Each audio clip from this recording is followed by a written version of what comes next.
بسم الله الرحمن الرحيم. اللهم ديم على القبول. قبل ما ابدا الفيديو عايزك تقول كلمتين لكابتن ميمو عبد الهادي. الله يستر عرضك، خليك في الكره المحليه، لان انت الكره العالميه عندك مستواك فيها ضعيف. انت مش متمكن او ما عندكش الشراسه والمعلومات الكافيه انك تتكلم عن الكره العالميه.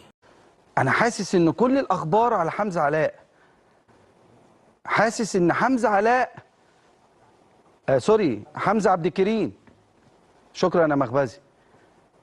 حمزة عبد الكريم اديني غلطت في الاسم. الله، غلطت في الاسم يعني ايه؟ يعني لسه الراجل مش معلم معايا.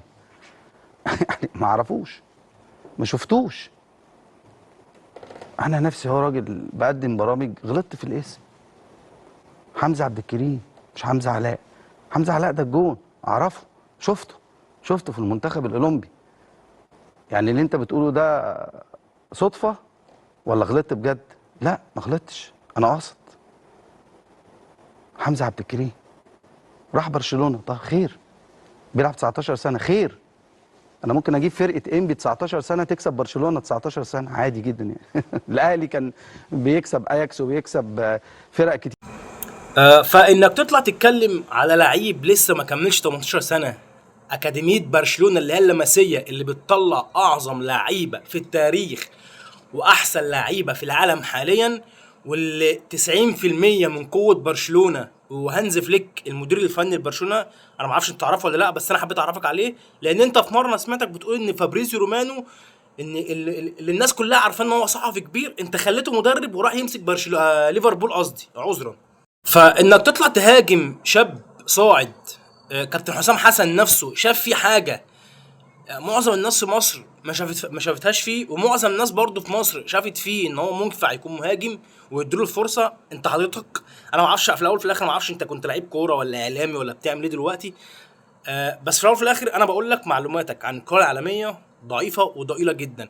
انك تعمل عقلك بعقل عيل وتطلع تتكلم عليه وتطلع تستقل بيه وتطلع تتريق على برشلونه واكاديميه اللمسيه وتقول الكلام ده. يعني انا اول ما اشوف اعلامي مثلا فاهم بيفهم كوره يقول لك اصل ناشئين انبي يروح يخسروا ناشئين اللمسيه ناشئين برشلونه.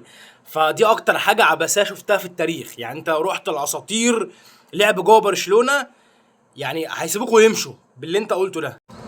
تاني حاجة، حضرتك انت مين عشان تطلع تقيم اكاديمية او تقيم نادي زي برشلونة او تقيم مدير فني زي هانز فليك ان الراجل شايف حاجة في حمزة عبد الكريم وممكن يصعده بعد كاس العالم لو حمزة عبد الكريم ربنا وفقه وعمل حاجة في كاس العالم.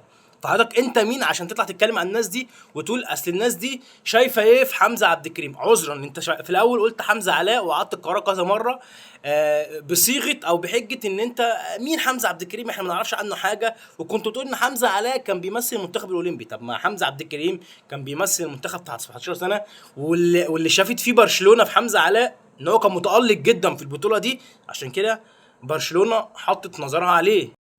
حاجه كمان يا كابتن ميمو عبد الهادي، يعني لو انت واخد بالك ان امبارح او اول امبارح برشلونه فعلت عقد الشراء مع النادي الاهلي لشراء حمزه عبد الكريم بمليون ونص يورو. فانا اسف معلش، انا في لعيبه اصلا في الدوري المصري لغايه دلوقتي وعدى سن ال 30 ما يعملوش 200 300 الف جنيه على بعض. فانك تطلع تقارن ده بده او ده بده، فانت كده بتعمل كارثه اجراميه في حق كره القدم. في الاخر يا كابتن مهيب، عندك كلمة حلوة قولها، عندك كلمة تحفز اللعيب قولها.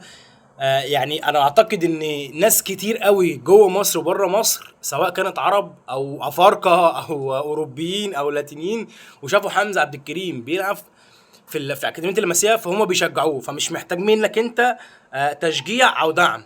لكن انا بقول من وجهة نظر يعني بناء على الاحترام، فانت عندك الدعم لحمزة عبد الكريم ادعم، ما عندكش وما تعرفش حاجه ما تتكلمش. وفي الاول وفي الاخر وهقول لك لمره والتانيه والعشره، معلوماتك عن الكره العالميه ضعيفه.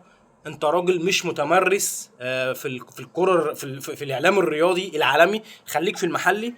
احنا هنساندك فيه وهندعمك فيه، لكن فكره انك تطلع تعمل مقارنه عبثيه جدا وتبين للناس انت قد ايه مش فاهم كرة قدم، او مش فاهم يعني ايه تحليل، او مش فاهم يعني ايه اكاديمية بحجم اللمسية بتطلع اندية، بتطلع لعيبة لكل اندية اوروبا واندية العالم، فتطلع تقارنها بناشئين انبي، فانت الدنيا معاك خلاص ساحت على بعض.